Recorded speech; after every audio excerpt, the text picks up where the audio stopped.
کہہ دو کہ اللہ جسے چاہتا ہے گمراہ کرتا ہے اور جو اس کی طرف رجوع ہوتا ہے اس کو اپنی طرف کا رستہ دکھاتا ہے، یعنی ان کو جو ایمان لاتے اور جن کے دل اللہ کی یاد سے آرام پاتے ہیں ان کو۔ اور سن رکھو کہ اللہ کی یاد سے ہی دل آرام پاتے ہیں۔ جو لوگ ایمان لائے اور عمل نیک کیے ان کے لیے خوشحالی اور عمدہ ٹھکانہ ہے۔ اور اگر شیطان کی طرف سے تمہارے دل میں کسی طرح کا وسوسہ پیدا ہو تو اللہ سے پناہ مانگو، بے شک وہ سننے والا ہے، سب کچھ جاننے والا ہے۔ جو لوگ پرہیزگار ہیں جب ان کو شیطان کی طرف سے کوئی وسوسہ پیدا ہوتا ہے تو چونک پڑتے ہیں اور دل کی آنکھیں کھول کر دیکھنے لگتے ہیں، اور جب قرآن پڑھا جائے تو توجہ سے سنا کرو اور خاموش رہا کرو تاکہ تم پر رحم کیا جائے، اور اپنے پروردگار کو دل ہی دل میں عاجزی اور خوف سے اور پست آواز سے صبح و شام یاد کرتے رہو، اور دیکھنا غافل نہ ہونا۔ پھر جب تم یہ نماز تمام کر چکو تو کھڑے اور بیٹھے اور لیٹے ہر حالت میں اللہ کو یاد کرو۔ پھر جب تم مطمئن ہو جاؤ تو پورے آداب کے ساتھ نماز پڑھو۔ بے شک نماز کا مومنوں پر اوقات مقررہ میں ادا کرنا فرض ہے۔ مسلمانوں، نجات نہ تو تمہاری آرزوؤں پر ہے اور نہ اہل کتاب کی آرزوؤں پر۔ جو شخص برائی کرے گا اسے اسی طرح کا بدلہ دیا جائے گا، اور وہ اللہ کے سوا نہ کسی کو حمایتی پائے گا اور نہ مددگار۔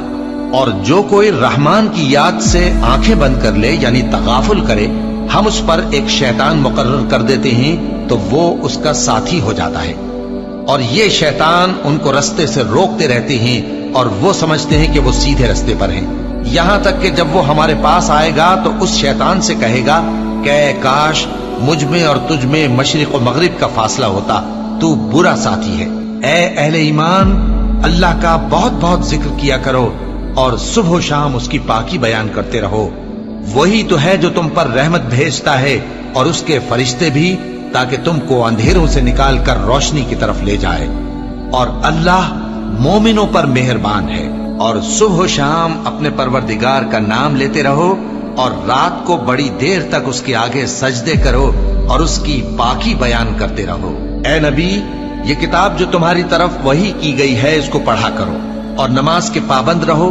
کچھ شک نہیں کہ نماز بے حیائی اور بری باتوں سے روکتی ہے، اور اللہ کا ذکر سب سے بڑا ہے، اور جو کچھ تم کرتے ہو اللہ اسے جانتا ہے۔ مومنو، جو پاکیزہ چیزیں اللہ نے تمہارے لیے حلال کی ہیں ان کو حرام نہ کرو، اور حد سے نہ بڑھو کہ اللہ حد سے بڑھنے والوں کو دوست نہیں رکھتا، اور جو حلال و طیب روزی اللہ نے تم کو دی ہے اسے کھاؤ، اور اللہ سے جس پر ایمان رکھتے ہو ڈرتے رہو۔ ایمان والو، شراب اور جوا اور بت اور پانسے یہ سب ناپاک کام اعمال شیطان سے ہیں، سو ان سے بچتے رہنا تاکہ تم کامیاب ہو جاؤ۔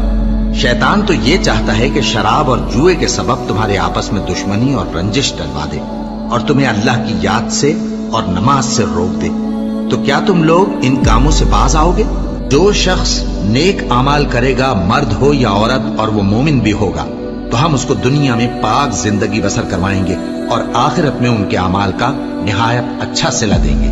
سو جب تم قرآن پڑھنے لگو تو شیطان مردود سے اللہ کی پناہ مانگ لیا کرو۔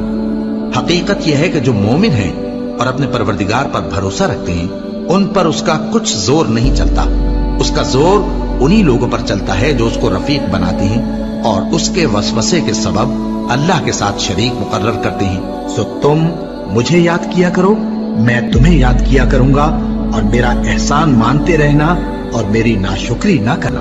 اے ایمان والو، صبر اور نماز سے مدد لیا کرو، بے شک اللہ صبر کرنے والوں کے ساتھ ہے۔ اے اطمینان والی جان، اپنے پروردگار کی طرف لوٹ چل، تو اس سے راضی وہ تجھ سے راضی، سو تو میرے خاص بندوں میں شامل ہو جا اور میری بہشت میں داخل ہو جا۔